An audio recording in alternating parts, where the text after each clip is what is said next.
My name is Alma Bennett, and the day I buried my husband of 27 years was the day I discovered I had been sharing him with someone else. I thought grief was supposed to be the hardest part of that Tuesday morning in October. I thought watching them lower Marcus into the ground would break me in ways I'd never recover from. But as I stood there in my black dress, clutching a crumpled tissue that had long since stopped being useful, staring at the woman in the front row who had taken my seat, I realized that heartbreak has layers. And sometimes the deepest cut comes not from death, but from the realization that the life you thought you were living was never really yours at all. Before we jump back in, tell us where you're tuning in from, and if this story touches you, make sure you're subscribed, because tomorrow, I've saved something extra special for you. She was beautiful in that effortless way that makes other women feel suddenly aware of every flaw. Auburn hair that caught the morning light, a navy dress that fit like it was tailored specifically for her frame, and tears streaming down her face with the kind of raw, unguarded grief that I recognized, because I had been feeling it myself for the past week. The difference was, she was sitting in the front row where I should have been, where the widow belongs, where 27 years of marriage had earned me the right to sit. And I was standing in the back like a distant relative who had shown up out of obligation. The funeral director, a thin man with kind eyes and the practiced compassion of someone who guides people through their worst days for a living, had approached me an hour before the service began. "Mrs. Bennett," he said in that careful voice people use when they're about to deliver news they know will hurt, "there seems to be some confusion about the seating arrangements. A young woman arrived early, and she's quite insistent that she belongs in the front row. She says she was very close to your husband. Very close to your husband." Those words echoed in my head as I stared at this stranger who was sobbing over my husband's casket like she had lost the love of her life. And maybe she had. Maybe Marcus had been living two lives, loving two women, promising two futures, and the only reason I was finding out now was because death doesn't allow for the careful choreography that adultery requires. I had met Marcus Bennett when I was 28 and he was 31. I was working as a pediatric nurse at Riverside Children's Hospital, pulling double shifts and surviving on coffee and the occasional stolen moment of quiet in the supply closet. He was a contractor then, building the new wing of the hospital, and every day for 3 months he would stop by the nurse's station, with some excuse about blueprints or scheduling, but really just to see me. He had this way of leaning against the counter, hard hat tucked under his arm, sawdust still clinging to his work boots, and he would ask about my day like the answer actually mattered to him. Our first date was at a diner called Millie's that served breakfast all day and had red vinyl booths that squeaked when you moved. He ordered pancakes at 7 in the evening and defended his choice by saying that breakfast food was superior to dinner food, and anyone who disagreed was missing out on one of life's simple pleasures. I laughed so hard I nearly choked on my coffee, and I knew right then that this man with his easy smile and ridiculous opinions about pancakes was going to change everything for me. We were married 2 years later in a small ceremony at St. Catherine's Church, the same church where we were now saying goodbye to him forever. I wore my grandmother's pearls, and he cried when I walked down the aisle, actually cried, which made me cry, and by the time we reached the altar, we were both laughing through our tears like two people who had just discovered something wonderful and couldn't quite believe their luck. For 27 years, I thought that luck had held. We bought a house on Maple Street with a wraparound porch and room for the children we planned to have. The children never came, not for lack of trying or wanting, but sometimes life has different plans than the ones you make. We grieved that loss together, held each other through the disappointment, and eventually filled the empty bedrooms with Marcus's home office and my craft room, and a guest room for the nieces and nephews who visited on holidays. Marcus built his own construction company, Bennett & Sons, even though there were no sons to inherit it. It was a joke that stopped being funny after a while, but he kept the name because he said it sounded established, trustworthy. I stayed at the hospital until I was 45, when a back injury from lifting a particularly squirmy 7-year-old forced me into early retirement. Marcus said it was a blessing in disguise, that now I could focus on the things I really loved, like my pottery and my garden, and the volunteer work I did at the animal shelter. He was right, mostly. I did love those things. I loved the way clay felt between my fingers, the way I could shape something beautiful out of nothing but earth and water and patience. I loved watching my tomatoes grow from tiny seeds into plants that produced fruit we would eat in salads all summer long. I loved the way the dogs at the shelter would remember me from week to week, tails wagging the moment they saw me coming down the hall with treats and tennis balls and all the affection I had to give. But looking back now, standing in that funeral home, staring at the woman who was grieving my husband like she had the right to, I wondered if Marcus had been right for different reasons. Maybe my early retirement wasn't a blessing for me, maybe it was a convenience for him. Maybe it was easier to conduct an affair when your wife was safely occupied with hobbies and volunteer work, when she had her own life and her own schedule and no reason to question where you were every Thursday evening when you said you were meeting with clients. I had trusted him completely. That was my mistake, though I didn't know it was a mistake until I was standing in the back of his funeral watching another woman claim the grief that should have been mine alone. I trusted him when he said he had to work late. I trusted him when he said the phone calls that interrupted our dinners were from suppliers and subcontractors. I trusted him when he started taking more business trips, when he began traveling to job sites that seemed farther and farther from home. Trust, I was learning, is a dangerous thing when it's given to someone who doesn't deserve it. It's like handing someone the keys to your house and never changing the locks, never wondering who else might have copies, never questioning whether the person you gave them to is the same person who's been coming and going as they please. The woman in the front row had stopped crying, but she was still staring at the casket with an intensity that made my chest tight. She looked like she was memorizing something, like she was trying to hold on to a moment she would never get back. I recognized that look because I had been wearing it myself for the past week, ever since the phone call from the hospital telling me that Marcus had collapsed on a job site, that they had tried everything, that I needed to come quickly if I wanted to say goodbye. I hadn't made it in time. By the time I arrived at the emergency room, he was already gone, and the doctor was explaining to me about heart attacks and how sometimes they happen so quickly that there's nothing anyone can do. I stood in that sterile hallway with its fluorescent lights and industrial carpet, listening to words like massive myocardial infarction and sudden cardiac arrest, and all I could think was that we hadn't said goodbye. Our last conversation had been about grocery shopping, about whether we needed milk and if I could pick up his dry cleaning on my way home from the shelter. Milk and dry cleaning. Those were the last words we exchanged, and now he was gone, and I would never get the chance to tell him I loved him one more time, never get the chance to ask him if he was happy, if our quiet life together had been enough for him, if there was anything he wished he had said or done differently. Apparently there was. Apparently there was a whole other life he had been living, a whole other woman he had been loving, a whole other version of himself that I had never met. And she was sitting in my seat at his funeral, crying the tears that should have been mine to cry alone. I wanted to approach her, to demand answers, to ask her who she was, and how long this had been going on, and whether Marcus had ever mentioned me at all. But I couldn't move. I was frozen between rage and disbelief, between the urge to confront her and the fear of what I might learn. Because as much as I wanted to know the truth, I was terrified that the truth would shatter the last 27 years of my life into pieces so small I would never be able to put them back together. The service began without me in the front row. Pastor Williams, who had married us at this same church nearly 3 decades ago, spoke about Marcus in the gentle, generic way that funeral services require. He talked about his work ethic, his dedication to his community, his love for his family. He mentioned me by name, spoke about our long marriage and the life we had built together, and I watched the woman in the front row flinch every time he said the word wife. She knew about me. That much was clear. This wasn't some innocent friendship that had been misconstrued, or some business relationship that had crossed professional lines.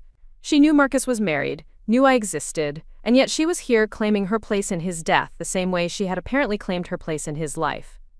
Marcus's brother Daniel spoke next, sharing stories about their childhood, about the time Marcus had tried to build a treehouse and ended up with a pile of lumber and a broken ankle, about how even as a boy Marcus had been determined to build things, to create something lasting with his hands. I had heard these stories before, had laughed at them over holiday dinners and family gatherings, but hearing them now felt different.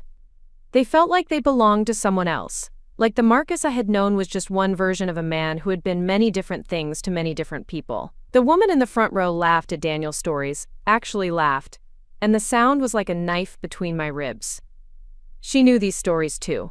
She had heard them before.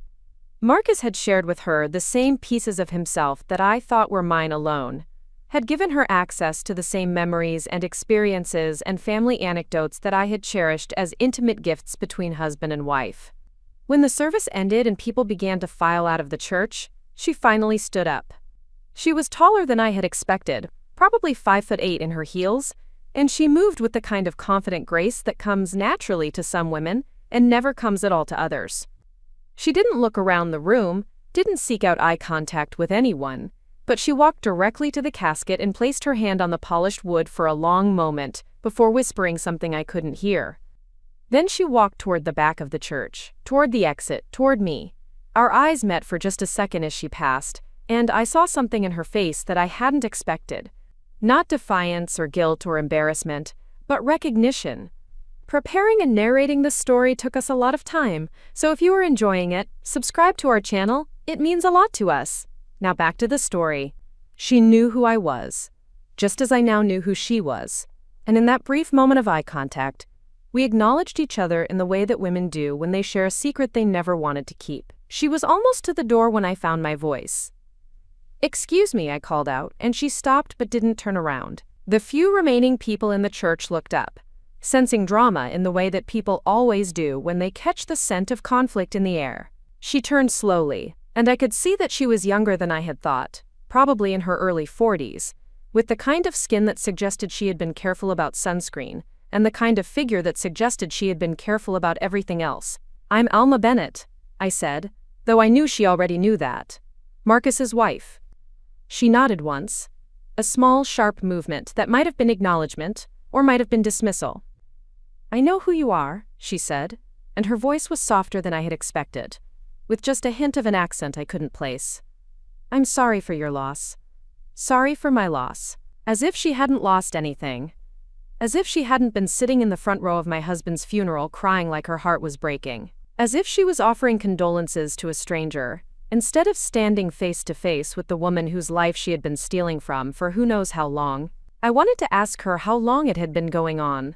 I wanted to ask her if she loved him and if he loved her, and if he had ever talked about leaving me. I wanted to ask her if she was the reason he had started working late and traveling more and seeming distracted during our quiet dinners together. I wanted to ask her if she knew about the pottery classes I took on Tuesday evenings, and the way Marcus always made sure there was fresh coffee waiting for me when I got home. I wanted to ask her if she knew that he hated Brussels sprouts but would eat them anyway when I made them, because he didn't want to hurt my feelings. But instead I just stared at her, this beautiful stranger who had somehow become a part of my life without my knowledge or consent.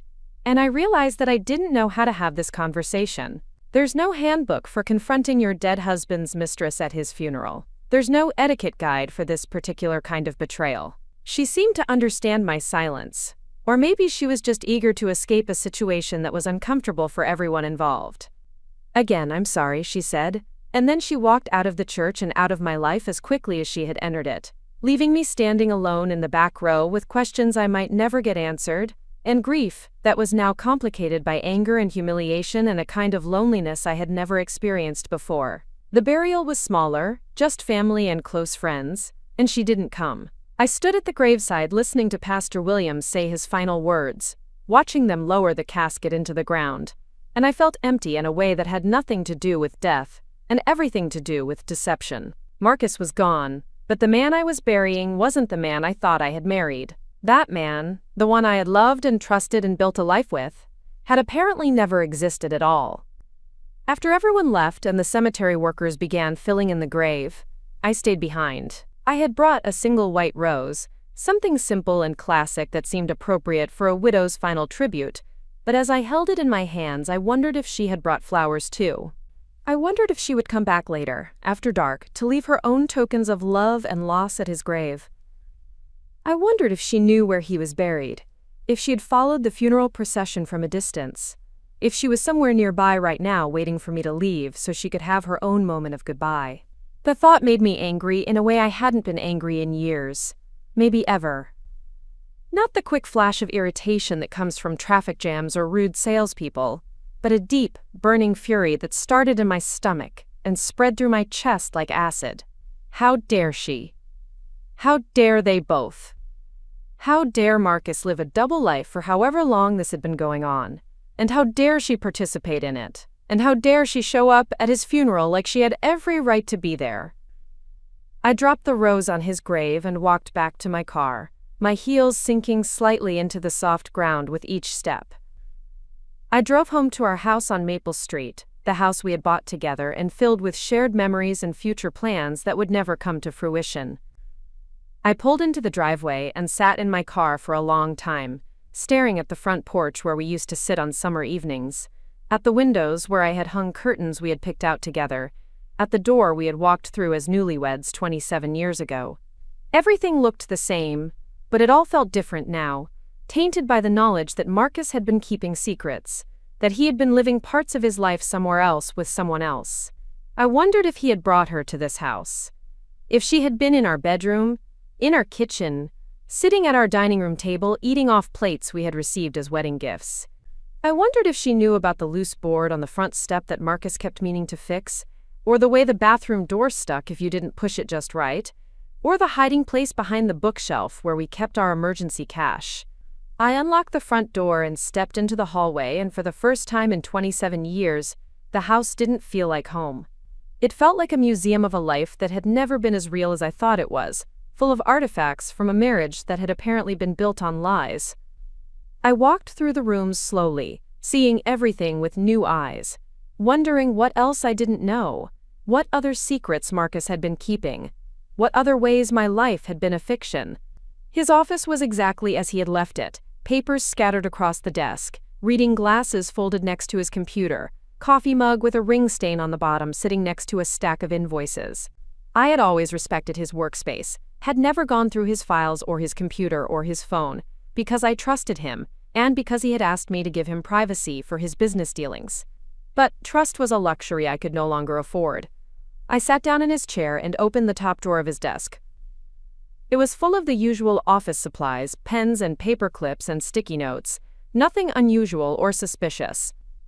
The second drawer contained files related to his business, contracts and estimates and receipts, all organized in his neat handwriting with dates and client names. I recognized most of the names, local businesses and homeowners who had hired Bennett & Sons over the years.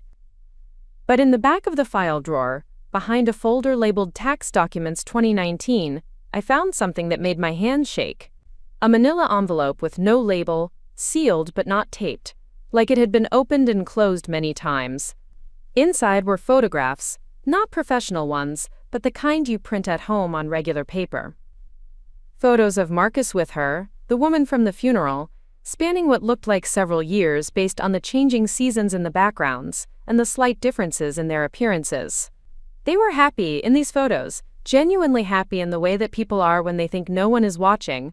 Marcus's arm around her shoulders at what looked like a street festival, both of them laughing at something off camera. The two of them sitting at a restaurant table, hands intertwined, looking at each other with the kind of intense focus that comes in the early stages of love. A photo of them hiking, sweaty and tired but grinning. Her wearing one of his baseball caps that I recognized from our own closet. There were dozens of them, a complete record of a relationship I had known nothing about. A visual timeline of my husband falling in love with another woman while I was at home making dinner and tending my garden and believing that we were happy together. The most recent photo looked like it had been taken just weeks ago. The two of them at what appeared to be a beach somewhere, her head on his shoulder, both of them looking relaxed and content and completely unaware that their secret was being documented. At the bottom of the envelope was a folded piece of paper, and when I opened it, I found an address written in Marcus's handwriting. 847 Cedarwood Drive, apartment 2B. Below the address was a phone number and a name, Rebecca Walsh. Rebecca Walsh. The woman from the funeral finally had a name, and apparently she had an address too, one that Marcus had written down and kept in a hidden envelope with their photos like some kind of treasure. I stared at the paper for a long time, memorizing the address, imagining the apartment where they had been meeting, where Marcus had been living a part of his life that had nothing to do with me. I wanted to drive there immediately, to confront her, to demand explanations and apologies, and answers to all the questions that were multiplying in my head like cancer cells. But it was getting late, and I was exhausted from the funeral, and the discovery, and the emotional whiplash of losing my husband and learning he had been betraying me simultaneously. So I folded the paper and put it in my purse, and I decided that Rebecca Walsh and her apartment on Cedarwood Drive could wait until tomorrow. That night I lay in the bed I had shared with Marcus for 27 years, staring at the ceiling and trying to understand how I had gotten here. How had I been so blind, so trusting, so naive? How had I lived with someone for nearly 3 decades and never noticed that he was living a double life? How had I missed the signs that must have been there, the clues that any other woman would have picked up on? But even as I asked myself these questions, I knew the answers weren't simple. Marriage, especially a long marriage, becomes a kind of routine, a series of habits and assumptions and unspoken agreements about how life will work. You stop questioning things because questioning takes energy, and after a while you'd rather save that energy for other things. You trust because the alternative is constant suspicion, and constant suspicion is no way to live. Marcus had been good at compartmentalizing, good at keeping his two worlds separate, good at making me feel loved and secure even while he was betraying me. He still brought me coffee in bed on Sunday mornings. He still kissed me goodbye when he left for work and hello when he came home. He still remembered our anniversary, and my birthday, and the day we adopted our cat Smokey from the animal shelter. He was still tender and attentive and present in all the ways that mattered for daily life. But apparently he was also tender and attentive and present with Rebecca Walsh, giving her pieces of himself that I had thought belonged only to me. And that was the part that hurt the most. Not just that he had been unfaithful, but that he had been loving. This wasn't some meaningless affair or one-night stand or moment of weakness. This was a relationship, complete with photos and shared experiences, and what looked like genuine happiness. I must have fallen asleep eventually because I woke up the next morning to sunlight streaming through the bedroom curtains, and the sound of my phone buzzing on the nightstand. It was my sister Caroline, calling from Phoenix, where she lived with her husband and 2 teenage daughters. "Alma, honey, I'm so sorry I couldn't make it to the funeral yesterday," she said, and I could hear genuine regret in her voice. "David's surgery got moved up, and I couldn't leave him, but I've been thinking about you constantly. How are you holding up?" "I'm fine," I lied, because I didn't know how to explain that I wasn't grieving just the loss of my husband, but the discovery that my entire marriage had been a lie. Caroline had met Marcus a few times over the years, when she visited or when we traveled to Phoenix for holidays, and she had always liked him, always said how lucky I was to have found such a good man. The idea of telling her that the good man had been living a secret life with another woman felt like admitting that I had been living a delusion for 27 years. "Are you eating?" she asked, in the way that sisters do when they're worried about you but too far away to check for themselves. "Are you sleeping? Do you need me to come stay with you for a while?"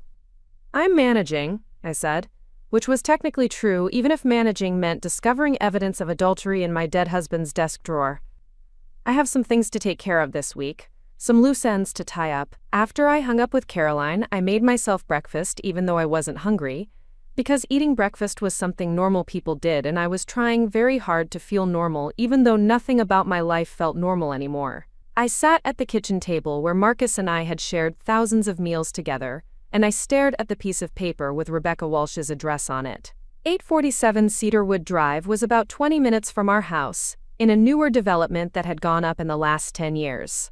I had probably driven past it dozens of times without giving it a second thought, never knowing that my husband's secret life was unfolding behind one of those anonymous apartment windows. The thought made me feel nauseous, not just because of the betrayal but because of the proximity. She had been so close all this time, close enough that Marcus could probably visit her on his lunch breaks, close enough that they could see each other regularly without raising suspicion about long absences or overnight trips. I finished my coffee and got dressed, choosing my clothes carefully like I was preparing for battle, which in a way I suppose I was. I drove slowly through the familiar streets of our neighborhood, past the houses where we knew all the neighbors, past the park where we used to walk in the evenings, past the elementary school, where I had volunteered to read to kindergartners, until my back injury made it too difficult to sit in those tiny chairs. Everything looked the same as it always had, but I felt like I was seeing it all through different eyes, like I was a stranger visiting someone else's life. The woman who had lived here for 27 years, who had been content with her quiet marriage and her pottery classes and her volunteer work, that woman was gone. In her place was someone I didn't recognize yet, someone angry and suspicious and capable of things I had never imagined myself doing, like driving to my dead husband's mistress's apartment building and sitting in the parking lot trying to decide what I was going to say to her. The parking lot at Cedarwood Drive was half empty on a Thursday morning, with most residents presumably at work or going about their normal lives, while I sat in my Honda Accord, trying to summon the courage to walk up to apartment 2B and knock on Rebecca Walsh's door. I had been sitting there for almost an hour, watching people come and go, imagining what I would say when I finally faced the woman who had been sharing my husband for God knows how long. A young mother emerged from the building carrying a toddler and a diaper bag, struggling with the heavy glass door while balancing everything in her arms. An elderly man walked his small white dog around the perimeter of the parking lot, stopping every few feet to let the animal sniff at bushes and fire hydrants. A delivery truck pulled up and the driver consulted his clipboard before heading toward the entrance with a package. Normal people living normal lives, completely unaware that I was sitting in my car having an emotional breakdown over my dead husband's secret affair. I looked at myself in the rearview mirror and was startled by what I saw. My eyes were red-rimmed and slightly wild, my hair was escaping from the careful bun I had pinned it into that morning, and there was a coffee stain on my blouse that I hadn't noticed until now. I looked like exactly what I was, a woman whose life had been turned upside down and who was operating on anger and caffeine and very little sleep. The rational part of my brain, the part that had kept me functioning through 27 years of marriage and 43 years of nursing and all the small crises and disappointments that make up a normal life, was telling me to go home. What was I going to accomplish by confronting Rebecca Walsh? Marcus was dead. The affair was over by virtue of his death, if not by choice. Nothing I could say or do would bring him back or erase the betrayal, or give me the answers I was desperate to have. But the irrational part of my brain, the part that was fueled by rage and humiliation and a desperate need to understand how my life had become a lie, refused to listen to reason. I needed to see where Marcus had been going when he told me he was working late. I needed to understand what Rebecca Walsh had given him that I apparently couldn't. I needed to look this woman in the eye and ask her if she had any idea what it felt like to discover that your entire marriage had been a performance. I got out of the car before I could change my mind, locked the doors with hands that were trembling slightly, and walked toward the apartment building with the kind of determined stride that comes from knowing you're about to do something stupid but being unable to stop yourself. The building was newer than I had expected, with clean brick walls and landscaping that suggested the management company actually cared about curb appeal. There was a security system at the front entrance, a panel with buttons for each apartment, and a small speaker for visitors to announce themselves. I stood in front of the panel for a long moment, staring at the button labeled 2B Walsh, and realized I had no idea what I was going to say. "Hello, I'm Alma Bennett. You may remember me from my husband's funeral where you sat in my seat. Hi, I found photos of you and my dead husband in his desk drawer, and I was wondering if you could explain what the hell was going on. Excuse me, but were you sleeping with Marcus for our entire marriage or just the last few years?" None of these options seemed adequate, but before I could lose my nerve entirely, I pressed the button and waited. The speaker crackled to life after a few seconds, and I heard her voice, the same soft voice that had offered me condolences at the funeral. "Hello." My throat felt dry and tight, but I managed to speak. "Rebecca, this is Alma Bennett, Marcus's wife. I think we need to talk." There was a long pause, long enough that I wondered if she was going to pretend she wasn't home or claim she didn't know who I was. But then the door buzzed open and her voice came through the speaker again, resigned and tired. "Second floor, apartment 2B." I climbed the stairs slowly, my legs feeling heavier with each step, and by the time I reached the second-floor landing, I was out of breath in a way that had nothing to do with physical exertion and everything to do with the fact that I was about to come face-to-face with the woman who had been stealing my life without my knowledge. Apartment 2B was at the end of the hall, and the door was already open when I reached it, Rebecca Walsh standing in the doorway wearing jeans and an oversized sweater, her auburn hair pulled back in a messy ponytail. She looked different than she had at the funeral, younger and more vulnerable without the navy dress and careful makeup. But she was still beautiful. Still the kind of woman who made other women wonder what secrets she knew about skincare and exercise, and the kind of effortless grace that some people are born with, and others spend their whole lives trying to cultivate. "Come in," she said quietly, stepping aside to let me enter her apartment, and I walked past her into a space that was everything my house wasn't. Modern and minimalist, where mine was traditional and cluttered, filled with clean lines and neutral colors, where mine was full of family photos and pottery I had made over the years, and the accumulated debris of a long marriage. But it was clearly a space where Marcus had spent time. His reading glasses were on the coffee table next to a book I recognized, a thriller he had been talking about wanting to read. There was a men's jacket hanging over the back of one of the dining room chairs, a jacket I was pretty sure I had bought him for his birthday 2 years ago. The kitchen counter held a bottle of the expensive scotch he liked to drink on special occasions, the same brand he kept in our liquor cabinet at home. I stood in the middle of her living room, surrounded by evidence of my husband's double life, and felt something inside me crack open like an egg dropped on concrete. This wasn't just some casual affair or brief fling. This was a life, complete and established and comfortable, and Marcus had been living it while I was at home, believing we were happy together. "Would you like some coffee?" Rebecca asked, and her politeness in the face of this impossible situation made me want to scream. She was offering me refreshments in the apartment where she had been carrying on an affair with my husband, as if this was some kind of normal social visit instead of the confrontation it actually was. "No," I said, my voice sharper than I had intended. "I don't want coffee. I want answers." She nodded and gestured toward the couch, but I remained standing. I wasn't here to get comfortable. I was here to understand how my life had been systematically dismantled without my knowledge, and comfort was the last thing I was interested in.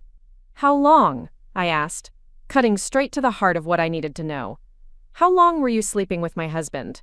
Rebecca looked down at her hands, which were folded in her lap in a way that suggested she had been expecting this question but dreading having to answer it. 4 years, she said quietly. "It started 4 years ago. 4 years. 4 years of lies and deception, and secret phone calls, and mysterious late nights, and business trips that probably had nothing to do with business. 4 years of Marcus coming home to me after spending time with her, kissing me hello and asking about my day, and sitting across from me at the dinner table while I talked about my pottery classes and my volunteer work and the book I was reading, never knowing that half his mind was somewhere else with someone else. 4 years of my life that had been built on a foundation of betrayal, and I had been completely oblivious to all of it. How did it start? I asked, though I wasn't sure I really wanted to know. The details of how affairs begin are usually mundane and disappointing, full of coincidences and opportunities, and small betrayals that grow into larger ones. "I hired him to renovate my kitchen," she said, still not looking at me. "I had just moved here from Portland, and the apartment needed work. Marcus came recommended by my landlord. It was supposed to take 2 weeks, but there were complications with the plumbing, and it ended up taking over a month. Of course it did." I remembered that job now, vaguely, one of dozens that Marcus had worked on over the years. He had mentioned it at the time, complained about the unexpected problems and the delays, but I had been dealing with my own issues at work and hadn't paid much attention. The hospital was going through layoffs and restructuring, and I was focused on trying to keep my job and help my patients and manage the stress of an uncertain future. While I was worried about losing my job, Marcus was falling in love with another woman over kitchen renovations and plumbing problems. The irony was so bitter I could taste it. "It wasn't supposed to happen," Rebecca continued, and now she did look up at me, her eyes bright with tears that I had no sympathy for whatsoever. "He told me he was married from the beginning. I told him I wasn't looking for anything serious. We were both adults, we both knew it was complicated. But it happened anyway," I said, my voice flat and cold.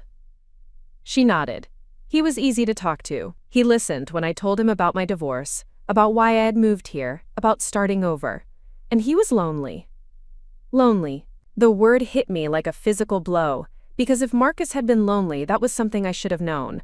That was something I should have been able to fix. We lived in the same house, slept in the same bed, shared meals and conversations, and the daily intimacy of a long marriage. How could he have been lonely when I was right there? But even as I asked myself the question, I knew the answer. Loneliness in a marriage isn't about proximity. It's about connection. And somewhere along the way, without either of us realizing it, Marcus and I had stopped connecting. We had fallen into the comfortable routine that long marriages often become, where you love each other out of habit rather than passion, where you coexist peacefully but separately, like roommates who happen to share a bed. I thought about our dinners together over the past 4 years, how we had sat across from each other night after night, talking about safe topics like the weather and the neighbors, and what needed to be done around the house. I thought about how we had stopped really looking at each other, how conversations had become functional rather than intimate, how we had both retreated into our own separate interests and hobbies and routines. When was the last time I had asked Marcus about his dreams, his fears, his hopes for the future? When was the last time he had asked me? When was the last time we had talked about anything deeper than grocery lists and household maintenance and the mundane logistics of daily life? I couldn't remember, and that realization was almost as painful as discovering the affair itself. He said you were growing apart, Rebecca said softly, and I could tell she was trying to be gentle, trying to explain without completely destroying me. He said you were both content, but not really happy, that you were living parallel lives instead of a shared one. The accuracy of that assessment was like a knife between my ribs. Marcus had seen what I had been too comfortable or too complacent to acknowledge, that our marriage had become a pleasant arrangement rather than a passionate partnership. But instead of talking to me about it, instead of suggesting counseling or a trip together, or even just a difficult conversation about how we could reconnect, he had found what he was missing with someone else. Did he love you? I asked, though I wasn't sure I wanted to hear the answer. Rebecca was quiet for a long moment, staring at her hands again. Yes, she said finally. And I loved him too. The simple honesty of her response was somehow worse than if she had been defensive or apologetic or tried to minimize what they had meant to each other. She loved him and he loved her, and they had built something real and meaningful together while I was at home believing I was the only woman in his life. Were you going to leave me? I asked. Were you planning a future together? She shook her head. He said he could never do that to you. He said you didn't deserve to be hurt, that you were a good person who had never done anything wrong. He said he loved you too, in a different way, and that he owed you more than abandonment after 27 years. So I was the obligation. I was the wife he stayed with out of duty and guilt and some misguided sense of loyalty, while she was the woman he chose to be with out of love and desire and genuine happiness. I was the burden he carried, and she was the joy he sought. The apartment was silent except for the sound of traffic from the street below and the hum of the refrigerator in the kitchen. I looked around again at the space where Marcus had been happy, where he had found what was missing from his life with me, and I tried to imagine him here. I tried to picture him sitting on this couch, cooking in this kitchen, waking up in this bed on the mornings when he had told me he was traveling for work. How often? I asked. How often was he here? 2 or 3 times a week, she said. Sometimes more. He had a key. Of course he did. Of course Marcus had a key to Rebecca Walsh's apartment while I was at home. Assuming he was working late, or meeting with clients, or dealing with the 1,000 small crises that construction projects always seem to generate. Of course he had been coming here for dinner and conversation, and the kind of intimacy that had slowly drained out of our marriage without either of us acknowledging it. I thought about all the evenings I had spent alone, reading or working on pottery or watching television, assuming Marcus was busy with work, and never questioning why his schedule had become so demanding over the past few years. I thought about the nights I had gone to bed by myself, falling asleep before he came home, waking up the next morning to find him already gone for the day. I had attributed it all to the natural changes that come with age and long marriage, the way couples grow more independent and less physically affectionate as the years pass. But it hadn't been natural change. It had been deliberate distance, created by the fact that Marcus was getting his emotional and physical needs met somewhere else. Did you know about his heart problems?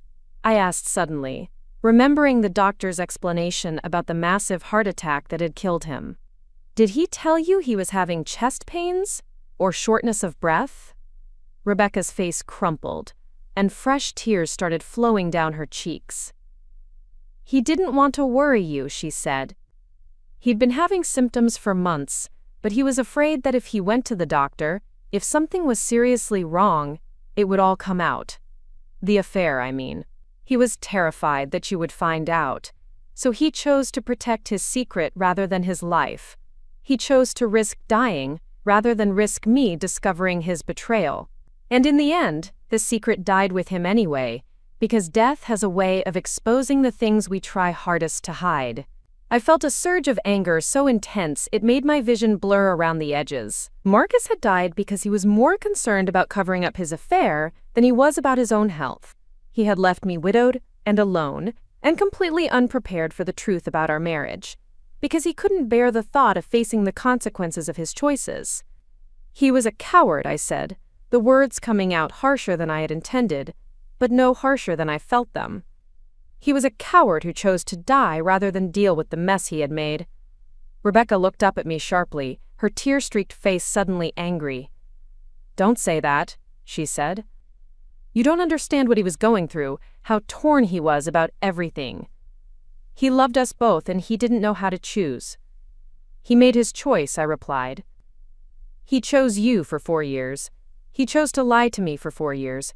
He chose to risk his life rather than tell me the truth. Those were his choices, and now I'm the one who has to live with the consequences."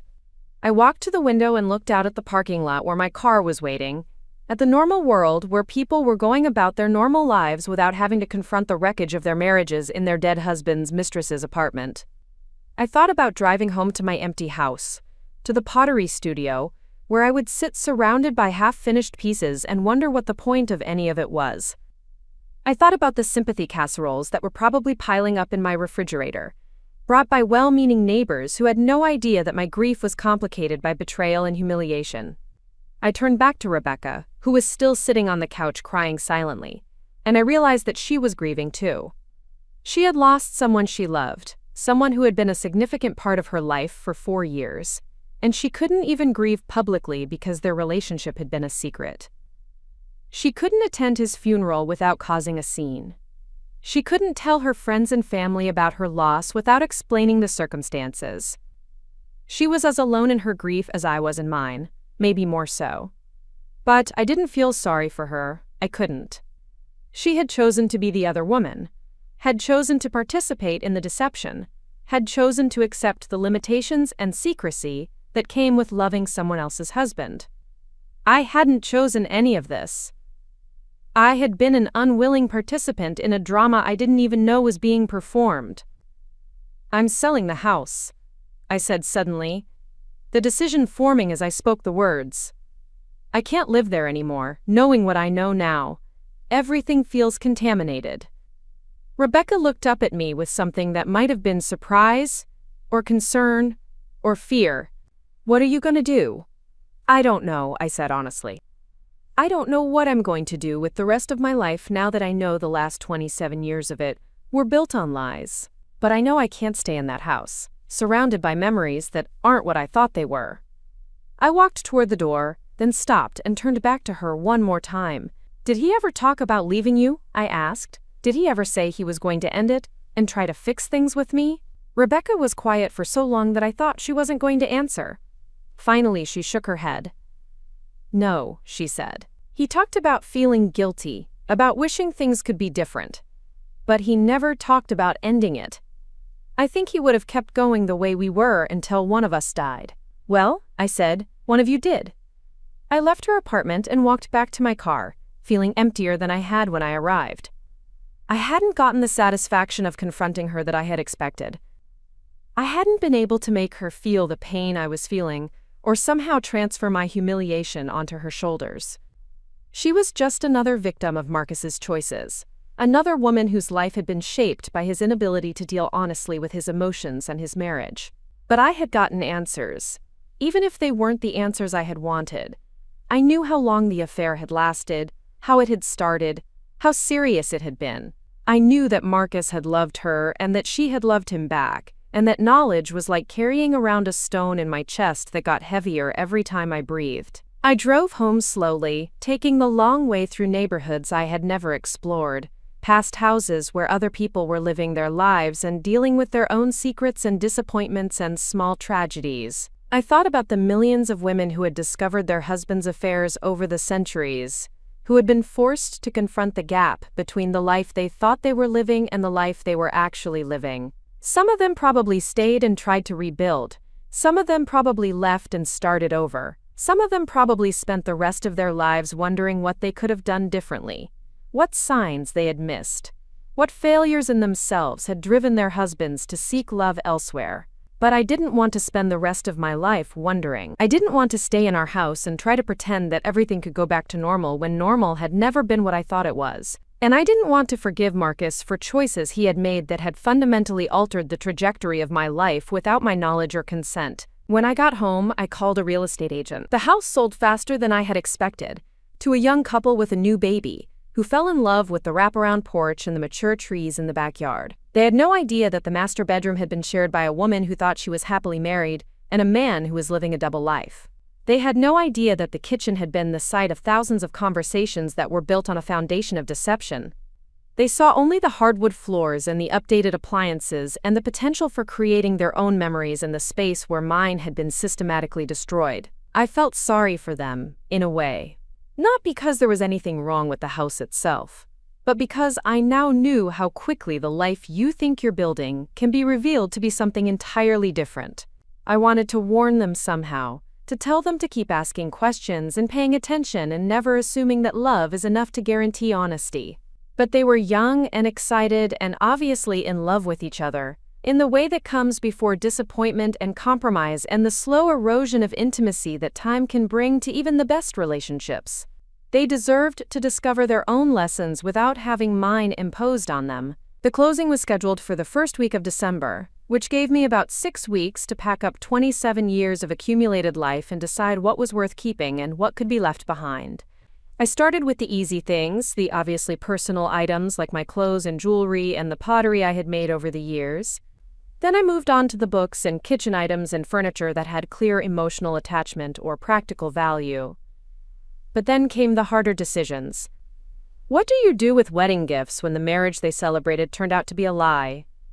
What do you do with family photos that include someone who is living a secret life?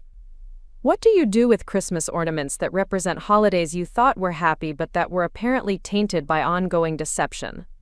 I found myself paralyzed by these choices, standing in rooms full of objects that had once held meaning and now felt like artifacts from someone else's life. The china we had received as a wedding gift and used for every anniversary dinner, the painting we had bought together during our honeymoon in Maine, the comfortable reading chair where Marcus used to sit in the evenings, reading his mystery novels and occasionally reading interesting passages aloud to me. Everything was contaminated by the knowledge of his betrayal, but everything was also genuinely part of my life, part of the woman I had been before I knew the truth. Throwing it all away felt like erasing myself along with the marriage, but keeping it felt like holding on to a lie. I was standing in Marcus's office, staring at the bookcases full of construction manuals and business records, when I found the second envelope. It was tucked behind a row of thick technical books, hidden even more carefully than the first one, and when I opened it, my hands started shaking so badly I had to sit down. Inside were legal documents, copies of a lease agreement for Rebecca's apartment, with Marcus listed as a co-signer. Bank statements for an account I had never known existed, an account that Marcus had been using to pay her rent and utilities, and what looked like a monthly allowance.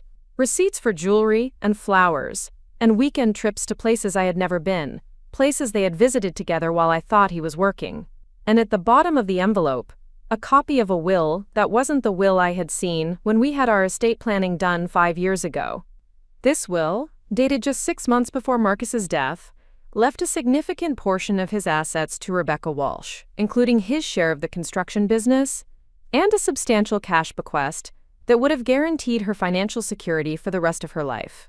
I stared at the document for a long time, reading it over and over again, trying to understand what it meant. Marcus had been planning to leave me money, enough to maintain the house and live comfortably, but he had also been planning to leave Rebecca enough to ensure that she would never have to worry about money again. He had been supporting her financially while he was alive, and he had planned to continue supporting her after his death. The will had never been properly executed, which meant it wasn't legally binding, which meant that everything had come to me as his legal spouse. But the intent was clear. Marcus had been planning to divide his life's work between the woman he was married to and the woman he loved.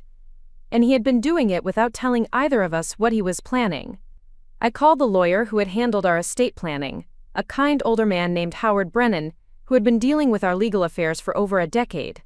I made an appointment to see him the next day, bringing with me the secret will and the bank statements, and all the evidence of the financial double life that Marcus had been living. Howard read through everything with the careful attention that comes from 40 years of practicing law, occasionally making small sounds of surprise or disapproval. When he finished, he took off his glasses and rubbed his eyes in the way that people do when they're trying to process something difficult. "I'm sorry, Alma," he said. "I had no idea Marcus was contemplating changes to your estate plan. If I had known about any of this, I would have insisted that you be present for all discussions." "Is it legal?" I asked. "What he was doing with the money, I mean. Can someone just set up secret bank accounts and support another woman without their spouse knowing?" Howard sighed. "It's complicated," he said. "Technically, since you weren't aware of these financial arrangements, they could be considered a form of financial infidelity. If you had divorced, a court might have ordered him to repay the marital estate for money that was spent on his affair. But since he's deceased and you've inherited everything, it's largely a moot point from a legal perspective." "But not from a personal perspective," I said. "No," he agreed. "Not from a personal perspective." I left Howard's office with a clearer understanding of the legal implications of Marcus's secret financial life, but with even more questions about who my husband had actually been. The man I had married wouldn't have hidden money from me. The man I had married wouldn't have made major financial decisions without consulting me. The man I had married wouldn't have planned to leave a significant portion of his assets to another woman without at least preparing me for that possibility. But apparently, the man I had married had ceased to exist years ago, replaced by someone I didn't know and never would have recognized. I spent the next few weeks packing mechanically, sorting through the debris of my former life and trying to decide what pieces of it were worth carrying forward. I kept some things because they predated Marcus, because they belonged to the woman I had been before I met him, and might help me remember who that woman was. I kept other things because they represented the parts of our marriage that had been real, even if the overall foundation had been false. But I left behind more than I kept. I left behind the furniture we had chosen together, and the dishes we had eaten from, and the books we had both read. I left behind the garden I had tended for 27 years, and the pottery studio I had built in the basement, and the master bedroom where I had slept next to a man who was dreaming about someone else. On the day before the closing, I walked through the empty house one last time, my footsteps echoing in rooms that had once been full of life and conversation, and the comfortable routine of a long marriage. I stood in the kitchen where Marcus and I had shared thousands of meals together, and I tried to remember what it had felt like to believe we were happy. I stood in the living room where we had watched television and read books and decorated Christmas trees and celebrated anniversaries, and I tried to understand how I had been so wrong about everything. But mostly, I felt relief. I was leaving behind not just the house, but the woman I had been when I lived in it. The woman who had been content to live a small, quiet life without asking too many questions, or demanding too much attention, or expecting more than comfortable routine from the person she loved most in the world. That woman had been betrayed and deceived and taken for granted, but she had also been complacent and passive, and perhaps too willing to accept surface-level contentment instead of demanding deeper connection. I wasn't proud of either version of the story, but I was grateful to be leaving both of them behind. I locked the door for the last time and walked to my car, which was packed with everything I owned that still mattered to me. I had rented a small apartment across town, a place that had never housed any memories or secrets or disappointed expectations. It was a blank slate, a place where I could figure out who I was going to be now that I knew who I had been before. As I drove away from Maple Street, I realized I wasn't thinking about Marcus or Rebecca or the marriage I was leaving behind. I was thinking about the future, about the woman I might become if I had the courage to build a life that was entirely my own, based on choices I made for myself, rather than choices that were made for me by people who thought they knew what was best.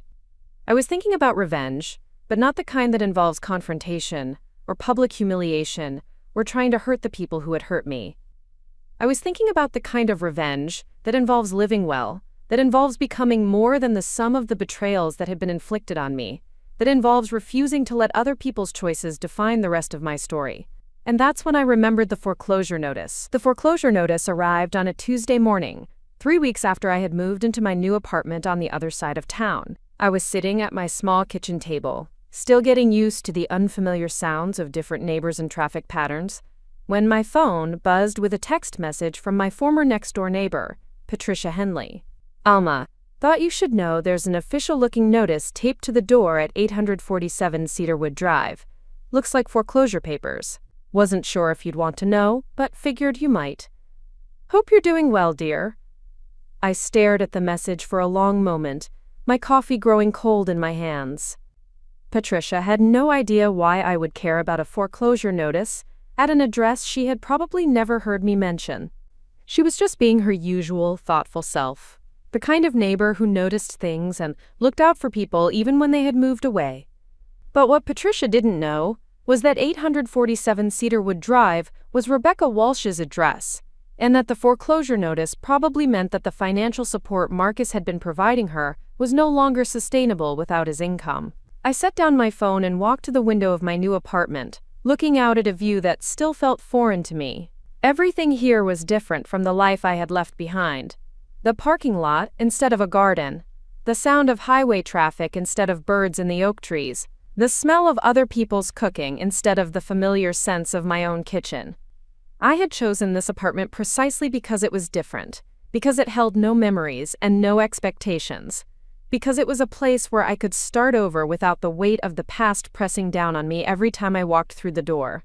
But Rebecca Walsh's financial troubles were still connected to my past, still tangled up with Marcus's choices and the secret life he had been living.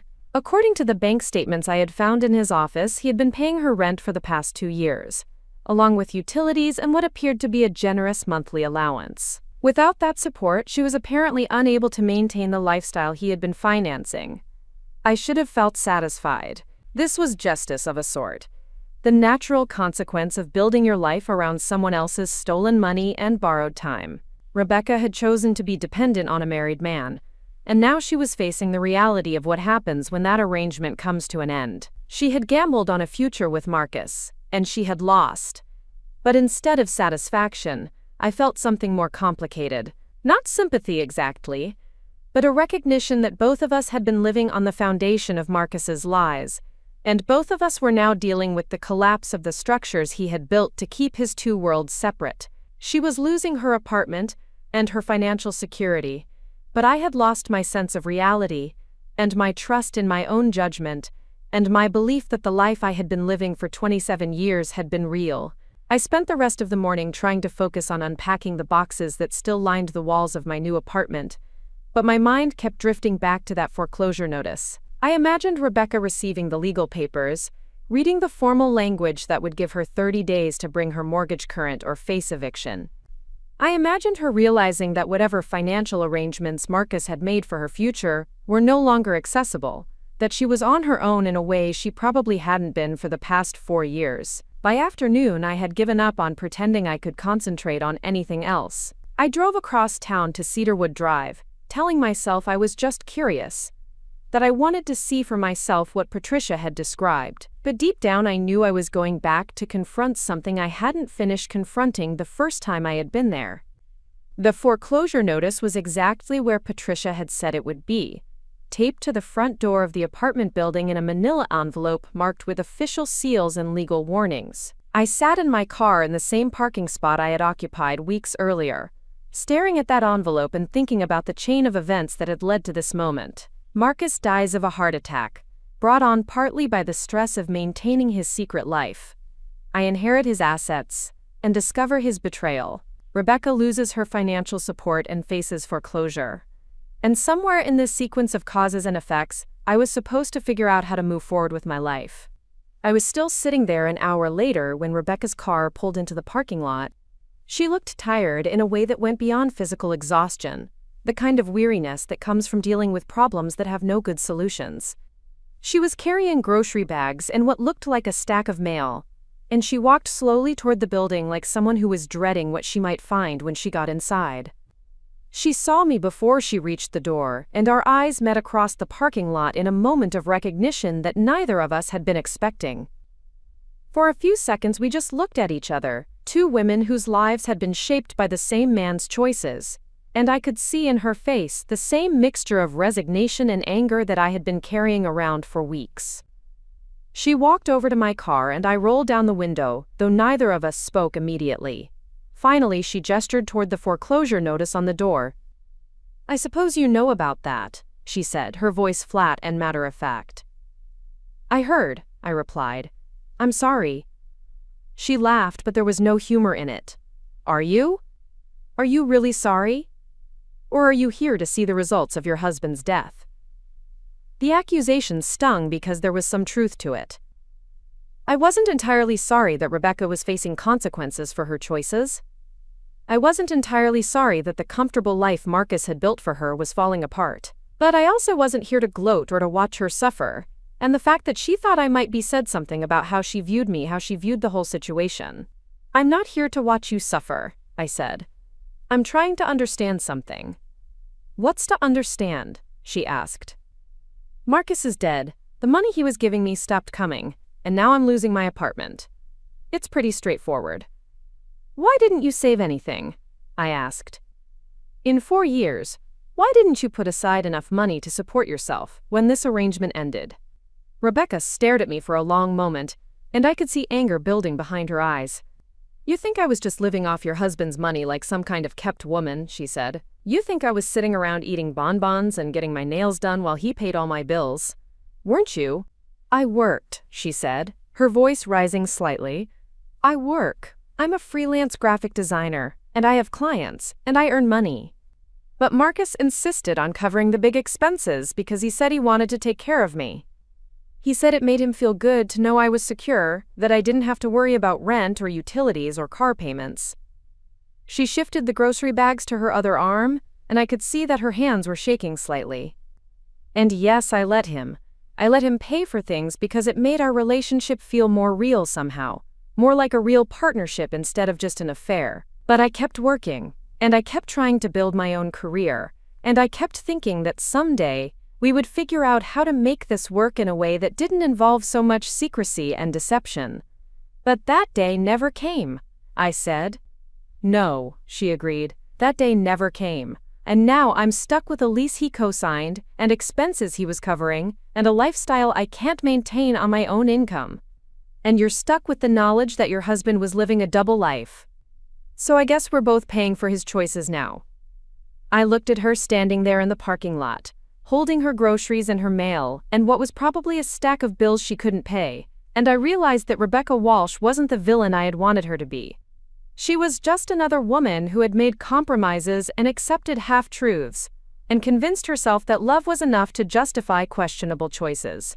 She was just another woman who had trusted a man who turned out to be different from who she thought he was. "What will you do?" I asked. "I don't know," she said honestly. "I have 30 days to figure something out. Maybe I can find a smaller place, something I can afford on my own. Maybe I can pick up more freelance work. Maybe I can move back to Portland and start over again." She paused, looking toward the building where she had lived for 4 years, where she had built a life with my husband. "What about you? What are you going to do with the rest of your life now that you know the truth?" It was a fair question, and one I had been asking myself every day since Marcus's funeral. I had sold my house and moved to a new apartment and tried to create physical distance from the life I had been living. But I hadn't figured out what came next. I hadn't figured out how to build a future on the ruins of a past that had turned out to be largely fictional. "I don't know either," I said. "I'm 61 years old, and I feel like I'm starting over from scratch. I don't know who I am when I'm not Marcus's wife, when I'm not living the life he wanted me to live." Rebecca nodded, and for a moment I felt a strange kinship with this woman who had been my husband's lover. We were both starting over, both trying to figure out how to rebuild our lives after the foundation had been pulled out from under us. We were both dealing with the aftermath of loving a man who had been incapable of honesty, who had chosen comfort and avoidance over the difficult work of authentic relationships. "I should go," she said, shifting the grocery bags again. "I need to make some phone calls, see if I can work something out with the mortgage company." She started to walk away, then turned back. "Alma," she said, using my name for the first time since I had known who she was. "For what it's worth, he did love you. He talked about you all the time, about how good you were, how patient and kind and understanding. He felt terrible about what he was doing to you, even if he couldn't bring himself to stop doing it. That doesn't make it better, I said. No, she agreed. It doesn't. But I thought you should know that you weren't just an obligation to him. You were never just an obligation.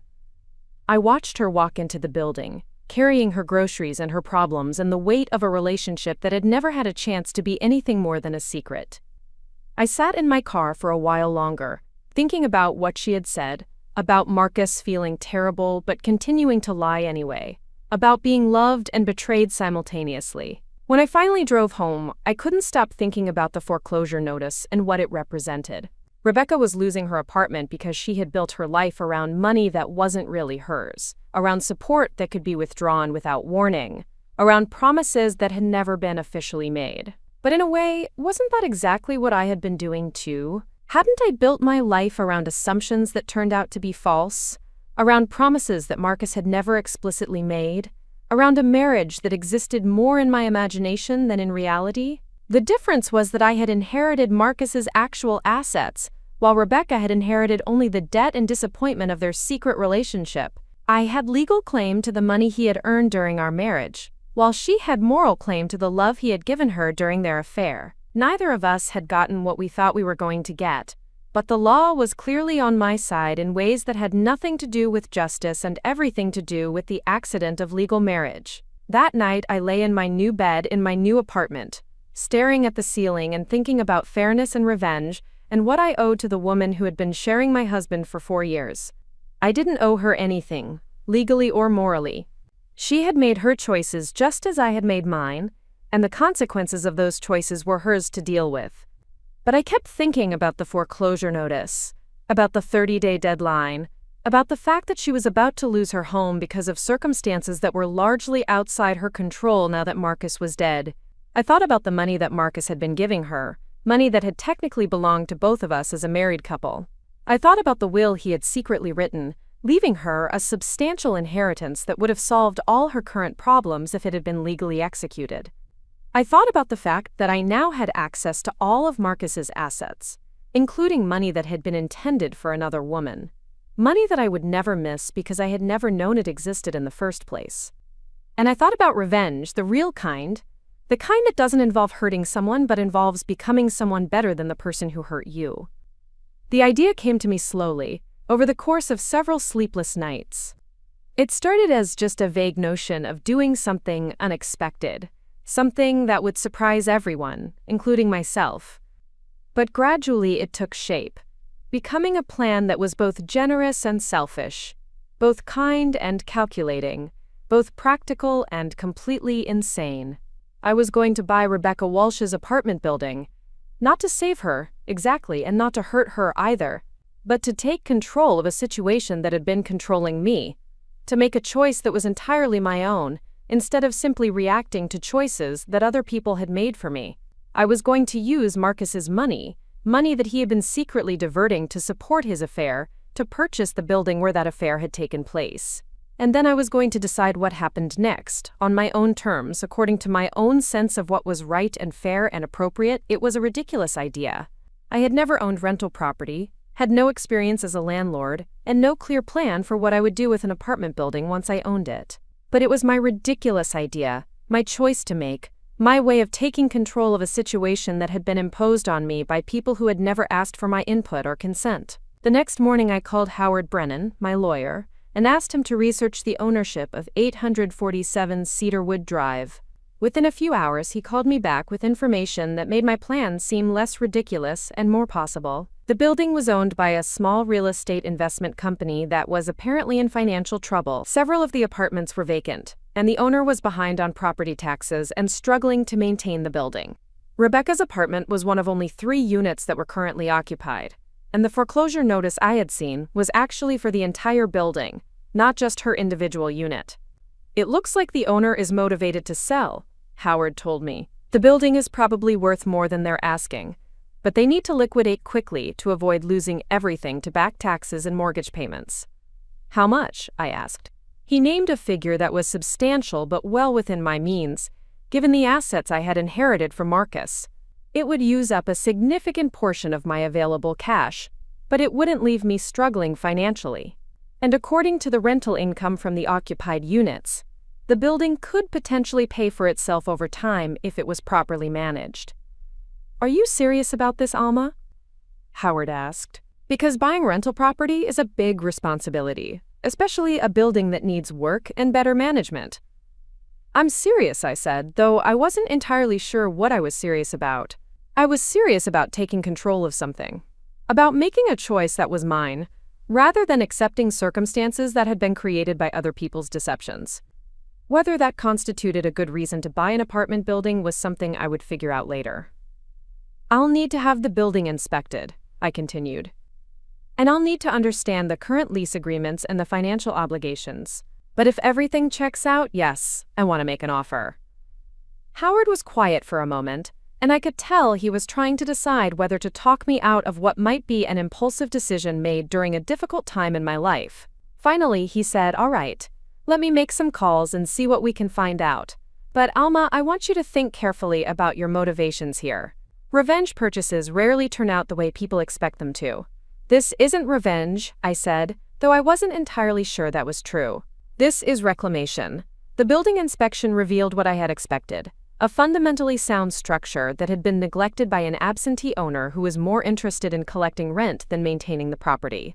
The roof needed minor repairs, the heating system needed updating, and several of the vacant apartments needed new flooring and fresh paint before they could be rented again. But none of these problems were insurmountable, and the total cost of bringing the building up to standard was well within my budget. The current tenants were a mix of young professionals and retirees, people who had chosen the building for its location and reasonable rent rather than its amenities.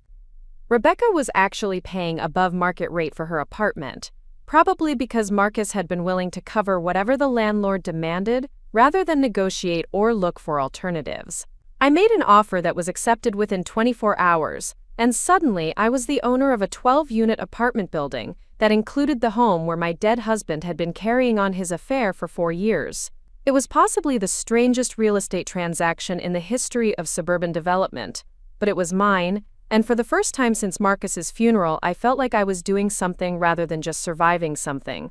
The closing was scheduled for the following Friday, which gave Rebecca exactly 3 days before her foreclosure deadline. I had instructed Howard not to reveal my identity as the new owner until after all the paperwork was signed, partly because I wanted to avoid complications during the purchase process, and partly because I hadn't decided what I was going to say to her when she found out. On Thursday evening, the night before the closing, I drove to Cedarwood Drive one more time. The foreclosure notice was still taped to the front door, faded now from rain and sun but still legally binding. Several of the apartment windows were dark, and the parking lot had the slightly abandoned feel of a place where people were already starting to move on. I sat in my car and tried to imagine what it would feel like to own this building, to be responsible for the lives and comfort of the people who lived here, to be the person who decided who could stay and who had to go. I thought about Rebecca, probably inside her apartment packing boxes and making arrangements and preparing to leave the life she had built with Marcus. I thought about the other tenants, who had no idea that their building had changed hands, and that their lives were about to be affected by the personal drama of people they had never met. And I thought about Marcus, who had paid Rebecca's rent for 2 years without my knowledge, who had made financial commitments on behalf of our marriage without consulting me, who had tied our financial future to his secret relationship in ways I was still discovering. He was dead, but his choices were still shaping the lives of everyone involved in this situation, still creating consequences that would ripple forward for months or years to come. The closing the next morning was purely business, a series of signatures and wire transfers and legal documents that officially transferred ownership from the distressed investment company to me.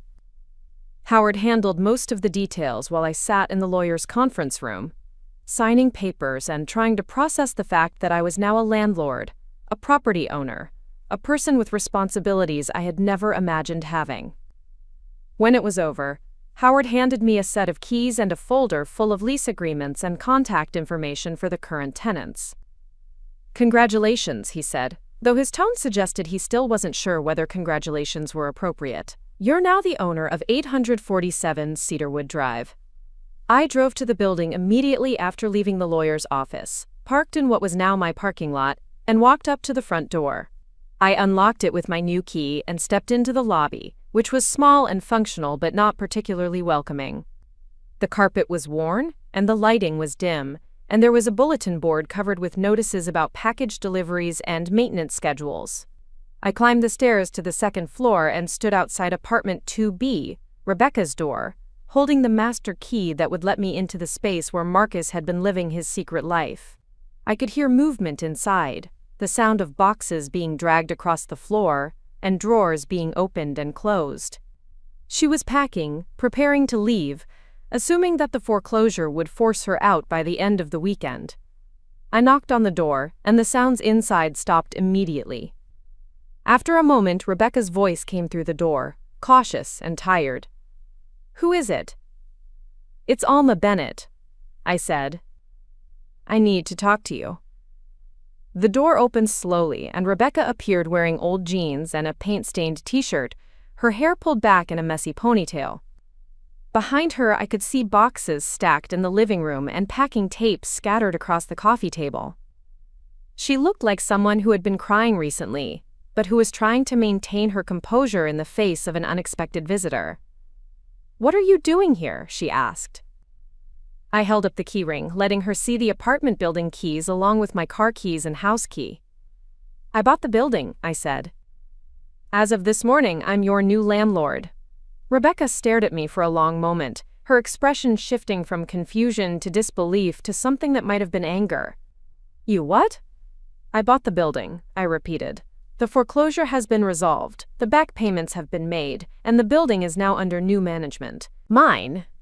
She stepped back into her apartment, and I followed her inside without being invited. The space looked different, with boxes everywhere, and furniture moved away from the walls. Less like a home and more like a storage unit. The personal touches that had made it feel like a place where Marcus belonged were now packed away, or sitting in boxes marked for donation. "Why?" Rebecca asked, and I could hear the strain in her voice. "Why would you buy this building? Why would you want to be my landlord?" It was a fair question, and one I had been asking myself for the past week. Why had I done this? Was it revenge? An elaborate way of making Rebecca's life more complicated by inserting myself into it permanently? Was it control, a way of having power over the woman who had been sharing my husband? Was it justice, a way of using Marcus's money for something he never would have expected? Or was it something else entirely? Something I didn't fully understand yet, but that felt like the first authentic choice I had made in years. "I don't know," I said honestly. "I don't know why I bought this building. And I don't know what I'm going to do with it now that I own it. But I know that I was tired of other people making decisions that affected my life without asking me what I wanted." Rebecca sat down heavily on her couch, which was now surrounded by boxes and packing materials. "So you decided to make a decision that affects my life without asking me what I want?" "Yes," I said. "I suppose I did." We sat in silence for a while.